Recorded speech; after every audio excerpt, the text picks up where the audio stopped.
YAR, Forgotten Throne is an open-world RPG that basically feels like Gothic meets The Witcher, but steeped in rich Slavic mythology.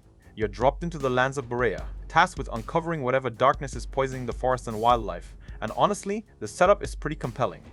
This isn't some tiny indie project either, it's an ambitious story-driven game aiming for 35 to 50 hours of dense handcrafted content in its full release.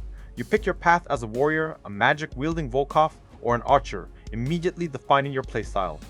Right now, it's sitting at an overwhelmingly positive 93% on Steam, which for an early access title is genuinely impressive. It promises choices that matter and a sandbox feel, letting you dive deep into its unique blend of historical fantasy and magic. So, what does playing YAR actually feel like? You start by picking one of three classes: the direct warrior, the nature-connected Volkva who uses magic, or the ranged archer. This choice immediately funnels you into different early combat approaches, which is a neat touch. The world building here is a huge draw. Zones blend together seamlessly, creating a really cohesive sense of place. You'll be exploring these areas, picking up old school quests, complete with cutscenes that push the narrative forward. Sometimes, you even get teleportation to jump around, which is a blessing because the map feels genuinely expansive even in its limited early access state. The atmosphere is consistently praised. It's got this pleasant, almost charming art style that reviewers compare to Gothic or Reason, but with a unique, slightly cartoonish flair. You're constantly uncovering bits of Slavic lore, which is rare to see in games and feels really fresh. It draws you into that just one more quest loop as you try to piece together the mystery of Borea's corruption. Look, YouTube is full of 20-minute rambling reviews. If you appreciate short, honest ones like this, hit subscribe. It genuinely helps. Alright, let's keep going. But here's the thing. While the world is great, the moment-to-moment gameplay really hooks you with its systems. Combat, for example, uses directional combos with your weapons like axes, swords, or bows, and you can block with a shield. It feels pretty boss, especially once you get the hang of those combos. One reviewer mentioned that a level 2 axe feels almost overpowered, letting you really cut loose. The skill system is genuinely interesting too. It's not just passive buffs. You're actually unlocking abilities that change how you approach fights and exploration. We don't have exact numbers on total skills, but it feels robust. The inventory system is functional. It's not flashy, but it works fine for managing your gear and loot.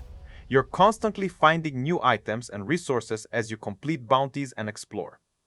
There isn't a deep, complex economy like you'd find in a full-blown simulation, but you're always progressing, earning gold to buy upgrades or improve your stats. The developers have really focused on making those core RPG elements feel substantial. You're not just grinding, you're advancing your character, making them feel more powerful with each new skill point or piece of equipment you acquire. This constant sense of progression is a major driver, keeping you engaged through the limited early access content. So, what really makes YAR shine? It's absolutely the commitment to its unique setting. Slavic myths are rarely explored in this depth, and the game uses them to craft a truly distinct narrative and aesthetic. It's not just window dressing, it's baked into the world building and the types of creatures you encounter. You genuinely feel like you're playing through a forgotten legend. The developers, Honor Games, have built a world that, even in early access, feels lived in and atmospheric. That constant drive to discover the next piece of lore or unravel the next questline keeps you glued. It's got that old-school RPG charm, the kind where discovery feels earned, and talking to NPCs actually provides meaningful context.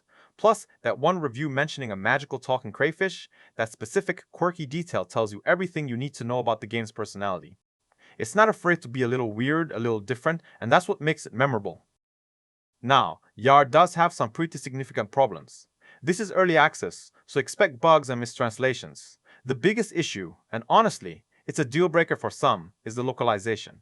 The in-game voices are only Russian, with English dubbed titles that are often AI translated, sometimes missing entirely in cutscenes and menus.